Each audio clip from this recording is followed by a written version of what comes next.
Yo, it's me. Me. Anyway, I was getting a lot of requests for hero reviews, sort of, kind of thing, and I figured that sounded kind of fun, but I didn't know how to approach it. Sometimes in my comments, I would see like requests for specific characters on certain videos, and I figured I can take some of those suggestions and then put it into something like this. A lot of it also has to do with the resource management because I only have so much fodder available to give out to units before eventually I have to basically stop. So this lets me not only talk about units that people want me to talk about, but also it fulfills the niche of hero reviews. And one of the more popular units I remember people talking about was Silas. So for the first hero review, we're going to be talking about Silas. Now, he's kind of interesting because he's pretty much similar to Lucas, but instead of being infantry, he's a cavalry unit, which by many standards could be considerably bad, especially since his stat line is fairly similar to Lucas, where he has decent attack, good defense, good HP, and then really low speed and resistance. And this was already giving Lucas a problem as is because we're kind of in a ranged meta at the moment, full of magic. Bows aren't going to give him a problem, mostly because it pierces through his... they don't really pierce through his defense, but there's a lot of magic.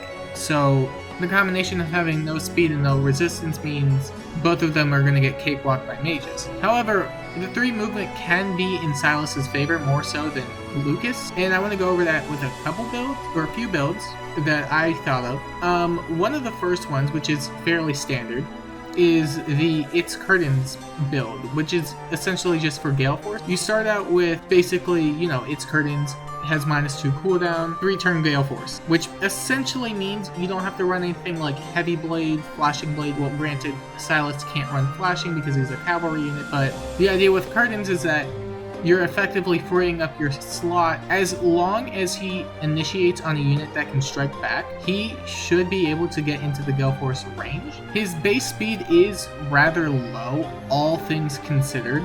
It is 24 base, which is a problem in and of itself, but because Its Curtains can be refined for speed, you can essentially think of it as starting out with a boot or a speed stat of 27. Combine that with a speed boon and merges and flowers, he can reach 37 base speed before blessings, summoner support, etc, etc. And then that's when you can start stacking on skills that can easily raise his speed. And given how speed creep meta this is anyway, for Aether Raid's offense at the very least, this is extremely workable speed.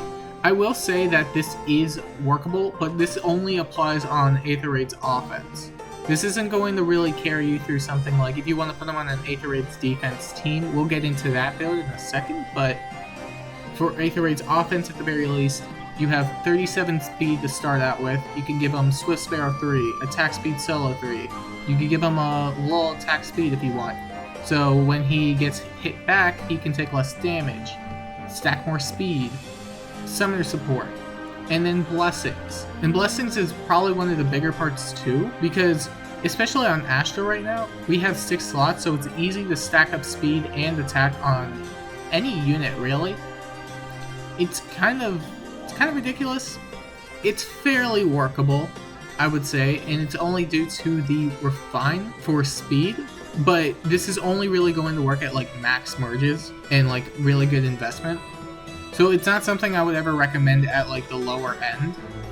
If you're looking for the lower end, I would probably recommend something like Graveland with a Quick Impulse or something. Because at least then you could probably Gale Force with a Heavy Blade. The speed thing is really going to excel at higher merges rather than lower merges. However, if you're not looking for an Aether Raid's offense sort of approach, you can always go Aether Raid's defense. The build you see on screen right now is probably something, if you've been around the channel and you've seen my recent light defense sort of video, whatever, you'll notice that it's a fairly similar build to the one I have on my Conrad.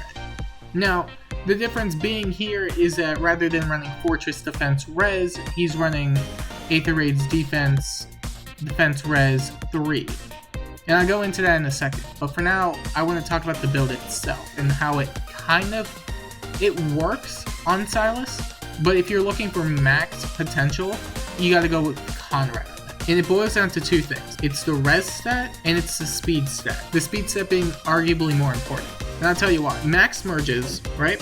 Max merges, max flowers, 30 speed. And that does sound low when it comes to Aether Raid's defense. But then you go into, let's say you put him on dark, right? Where Peony is most common. You get yourself a Brave Edelgard on offense. Let's say that.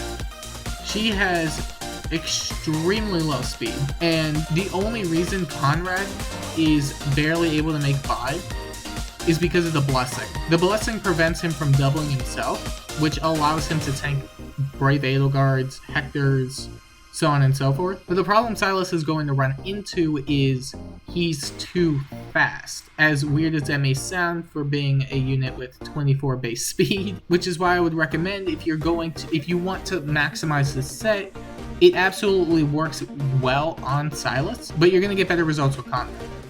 But anyway, the second point. The second point is going to be with his res stat and sabotages. Now, sabotages in and of itself are probably going to benefit him in a sense where, let's say you have Tamari Air, because his res stat is low, targets attack, targets speed. It's a very easy check for the air. It means he's going to be able to get his Courtly Candle set off way easier because he gets decreased speed.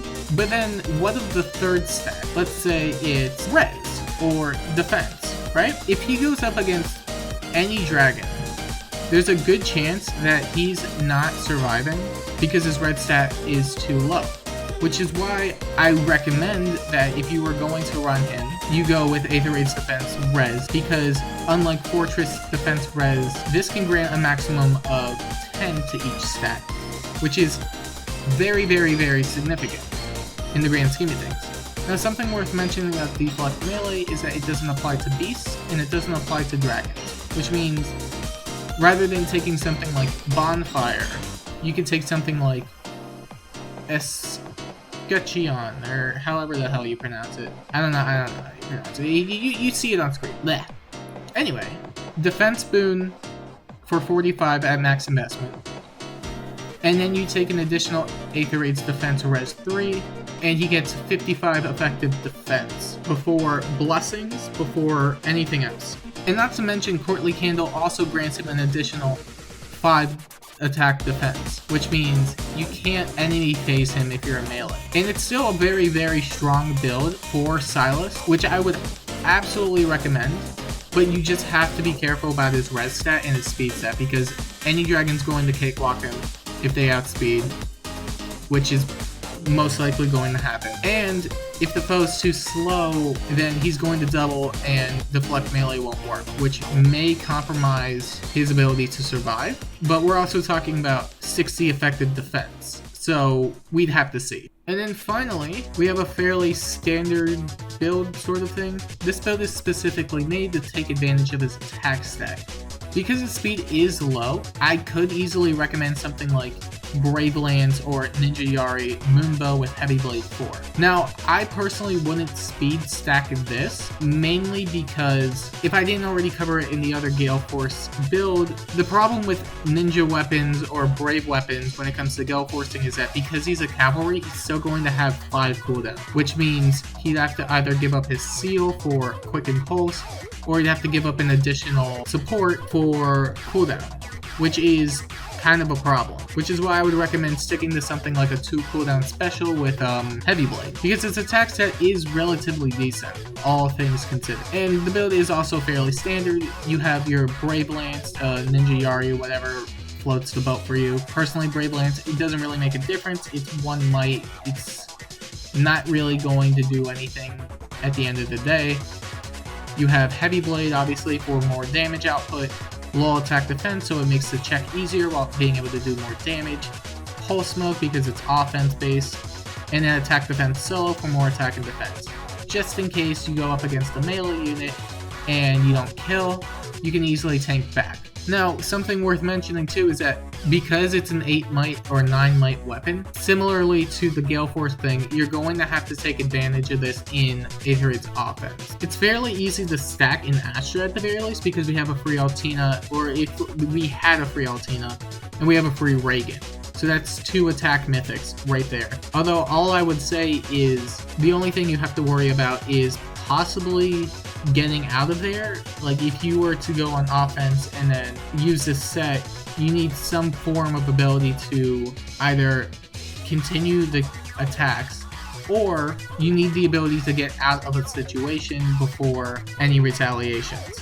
Of course, if it's not Vault of Heaven, you can easily just throw him in with Pulse Smoke and then Kamikaze because you don't lose any lift value. But I wouldn't really recommend that. I would recommend thinking of some strategy that can either benefit Wings of Mercy dancers or like a hit and run strategy.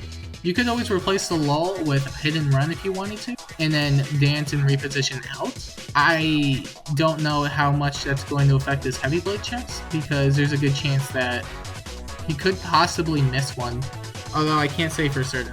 All I would say is that you do have plenty of options to work with, but some are definitely stronger than others.